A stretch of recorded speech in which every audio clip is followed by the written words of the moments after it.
নমস্কার, দেখছেন খবরিয়া 24, সাথে আমি কল্যাণময়। চারবার বাড়ি পরিবর্তন করেছে দুর্গা। এবারেও সরে যাচ্ছে দুর্গার বাড়ি।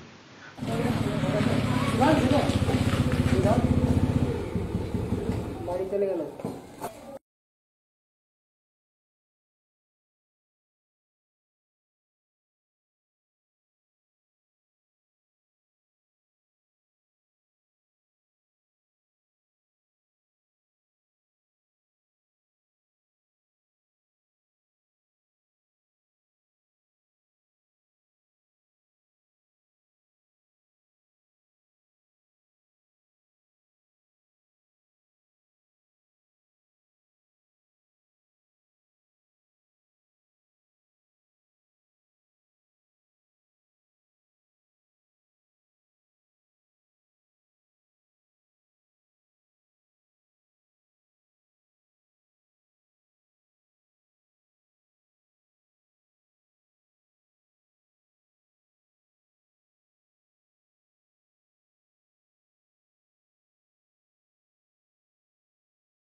আমাদের দুর্গা মন্দিরের যে কমিটি, সেটা হচ্ছে মানিকচক দিয়ারা সার্বজনীন দুর্গাপূজা কমিটি।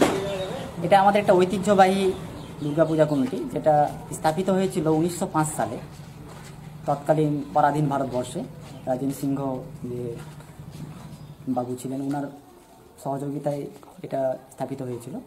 পরবর্তী সময়ে এটা সার্বজনীন রূপে রূপান্তরিত হয় এবং 1995 সাল পর্যন্ত দাল্লুটোলা হাটপাড়া সেখানে পুজো হয়। 1995 সালে গঙ্গা ভাঙনের পর সেটা বেচুটোলাতে স্থাপিত হয় অস্থায়ীভাবে। কালী পূজা, দুর্গা পূজা ওখানে খুব সুন্দর করে হতো, অনেক মেলা বসতো, অনেক রকম জিনিস আসতো, খেলনা ধরনা তো অনেক। এখন সব কথা এখন চলে এসে এই 10-5টা সেই জায়গায় কেটে গেল, গঙ্গাতে কেটে গেল ওগুলা। কি বসতো দুর্গাপূজা উপলক্ষে ওখানে? এই পুজো মোটামুটি করে 100 বছরের অধিক সময় ধরে এই পুজো হয়। এটা সার্বজনীন পুজো। এবার এই মায়ের যে মন্দিরটা, এটা কয়েকবার নদী ভাঙনে, কয়েকবারই নদী গর্ভে চলে যাওয়াতে বারবার স্থান পরিবর্তন হয়েছে। এর পূর্বে প্রথম ভাঙনের পরে আমাদের একটা বেচটোলা বলে গ্রাম ছিল, সেখানে বেশ কিছুদিন পুজো হয়েছে। তারপরে হওয়ার পর একটা হাড্ডাটোলা গ্রামে আবার স্থানান্তরিত করা হয়। তারপরে আমরা ওখান খবর এখনকার মতো এ পর্যন্তই। পরবর্তী খবরের দিকে চোখ রাখুন খবরিয়া 24।